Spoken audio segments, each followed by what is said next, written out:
A quick weeknight meal that everyone in your home will love. Sending it over to Jennifer Burns and Jacob Schmidt from the Utah Beef Council now for this sponsored recipe. Yeah, thank you so much. We are excited to share a delicious recipe. Jacob, it's already smelling so good. Yes, we've got a delicious stir fry going today. We do. We're doing a rice with some beef and vegetables, a quick and easy weeknight meal. Absolutely. Yeah. So, as you know, ground beef is so versatile and so easy to do. Yes. What we like to do at our house is actually pre-cook it, put it in a little bag and freezer so it's fully cooked, ready to go, and that makes it almost twice as fast. Time saver. But Yeah. if you don't want to do that, I mean, ground beef is super fast, right out of there, right out of the package. So you just brown that up a little bit. And if you don't like ground beef in stir fry, you can definitely go for any boneless steak as well. So. Oh, perfect. Yeah. You don't have to stick with the ground beef, but this is just so easy and fast, and most kids do love the ground beef. They do love it, and I love it with the rice too. I just think it's a great combo.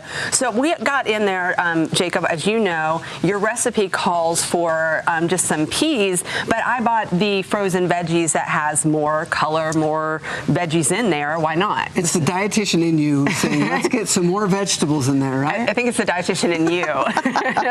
More vegetables never hurt anybody. And I added, per your recipe as well, just some red bell pepper, some great color there. But this is such a good one, Jacob, for cleaning out the produce drawers so that things do not go bad. This is a great recipe for that. Stir fries are perfect for that because anything works in a stir fry. It does. And I'm going to add a little soy sauce right there. That's some low sodium soy sauce. Get a little bit more flavor in there. And we did add some sesame oil. And some sesame oil, which gives a lot of good flavor. If keep a bottle of that on hand, but you just don't want to overuse it because it's so powerful. Right. Yeah. And I've noticed that you've got quite a large bottle of that. I've never seen one that large. This has lasted me 5 years. I was going to say, I think most bottles I see are like a little bottle like that. So. It's a little one. Now, what we also did is we started with a lot of flavor, again, per your recipe at utahbeef.org, with some ginger and some garlic. You know those two are best friends. They go hand in hand together. And that ginger, that fresh ginger, if you've not seen this before, this is what it looks like. You can just get it in the produce section. You're just going to take the skin off and then just finely chop it. Now, if you don't want to do that, or you have ground ginger on hand, that'll work as well. Yes, but the fresh ginger really just adds a little dimension to it that the ground ginger doesn't have. So it does. Always a good addition. And just a little tip for you, you can put some in hot water and it helps with nausea. Yeah. I like to steep a little bit in warm water and just have a little hot water. Yeah, I know that sounds really good, doesn't it? No, it really is.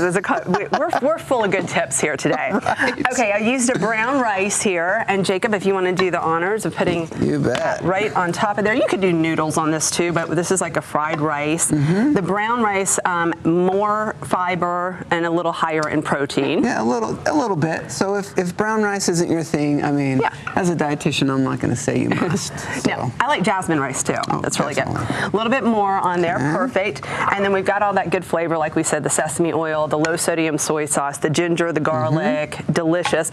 We're going to top it here with some green onions right at the end because a little pop of that color, and I love that fresh onion just on any kind of a stir fry or fried rice like that. Another thing we like to add is crushed up peanuts. Dry roasted peanuts are always delicious. That's a good one. Any kind of nut on this would be really good. For sure. Is this something that your dish that your triplets would eat? They would. They probably would not want the green onions on there, but without the green onions, we can go for it. Yeah, absolutely. Tell us your website again, Jacob. So head to utahbeef.org for this recipe and many others just like it. Just a great site for so many good recipes and great tips on there too. Yeah. It's always a pleasure, Jacob. Hey, it's great to be here. All right, we're ready to dig in. I hope you try this one at home.